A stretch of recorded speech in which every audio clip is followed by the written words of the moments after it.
Hey guys, it's your buddy Rome. So today we're going to replace this light here with the current light that's on one of my training rifles. So I've done a review or unboxing of this light. I want to actually put it into the rotation, so I'm going to be adding this to, again, one of my Mantis rifles that I use on a daily basis for training. So you guys have seen this light. So as you guys can see currently right now on this rifle, and yes, for those who are concerned, this rifle is unloaded. There's no ammo here. There's no ammo on this desk. All right. So the light that I've been using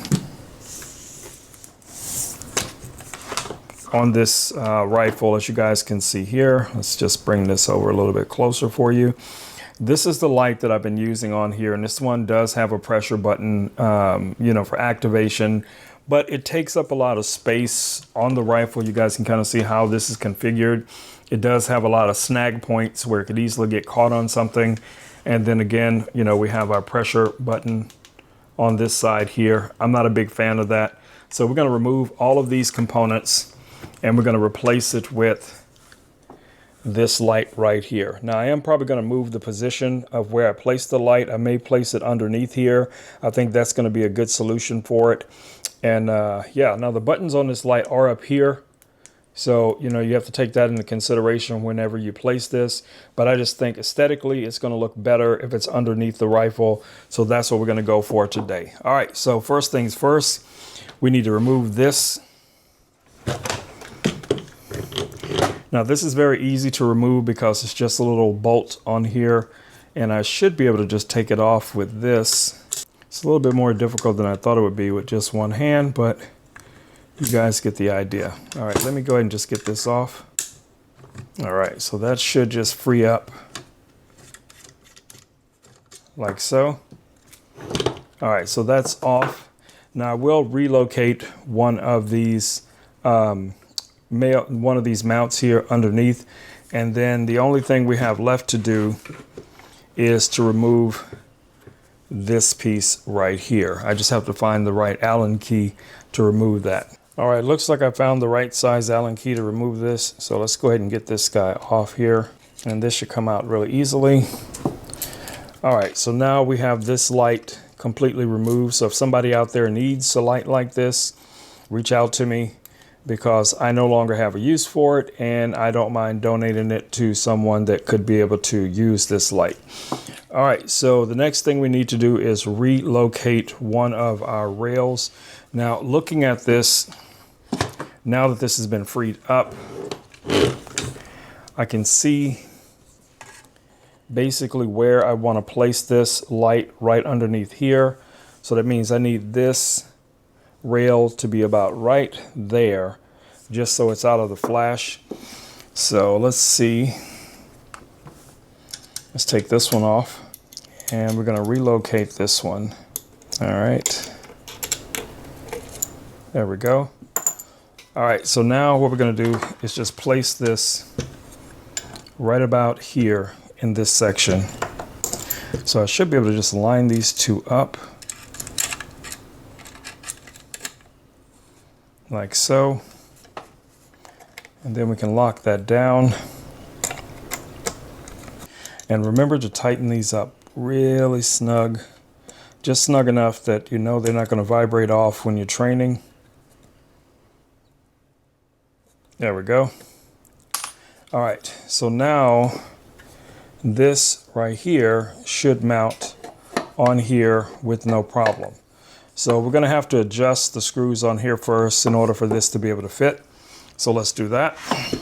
So all you have to do on these is just basically back them out just a little bit. And I think this should be the same size Allen key.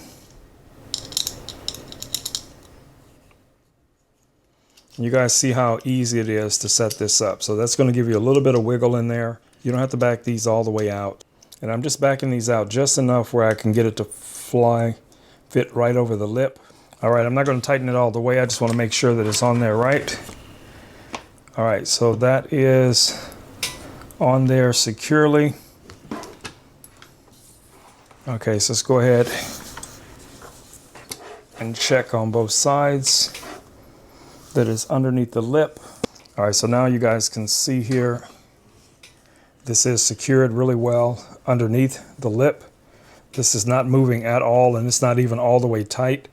Button presses are right here on both sides. So I'm going to go ahead and tighten this down all the way. All right, so that's snug. You guys can see the lines on it now. Yeah, there's a little bit of gap right there, but I don't think that's a big deal. I could relocate this one right here underneath there just to give it a little bit of surface area. But I'm telling you guys, that is rock solid. So as far as reachability, it's really easy to get to that light. As you guys can see here, the design, the layout looks a lot better. So I like it. I like it. So let me show you guys a little bit closer in on this side, and then on this side right here where it's gripping onto the rail. Yeah, real nice. Now there are some other options with this. I'm just showing you guys one way to mount it. They do have the screws where you could mount this directly to the rail. So I may try that next, just to see if I can get it really, really close to the rail without any separation. All right, guys, real quick, I decided to take that little bracket off, and I wanted to get this as close to the cover as possible. This does come with the screws that you're going to need to be able to do that. So you get these two screws right here to be able to mount this. One is longer than the other because of the depth of the holes, as you guys can see. So you have one that goes in here, one that goes in here, and then you can mount these on like so. And just spin that down just like that. And you're going to do the same on the other one. And this is going to give you a much flusher application for this. So you won't have that space in between. So that's what we're going to do. We're just going to put these guys on there. And I think that's going to give me the look that I'm looking for, because that's going to put this right on here. So let me show you guys what that looks like. All right, guys, now you can see I have this much closer. There's no gaps in between. That's going to be perfect, I think. You know, so that reduces the possibility of this snagging on something. I do like that. So yeah, I think this is going to be a win. I may move this back just a touch, but you guys get the idea. So yeah, I like this. Let me know what you think down in the comments.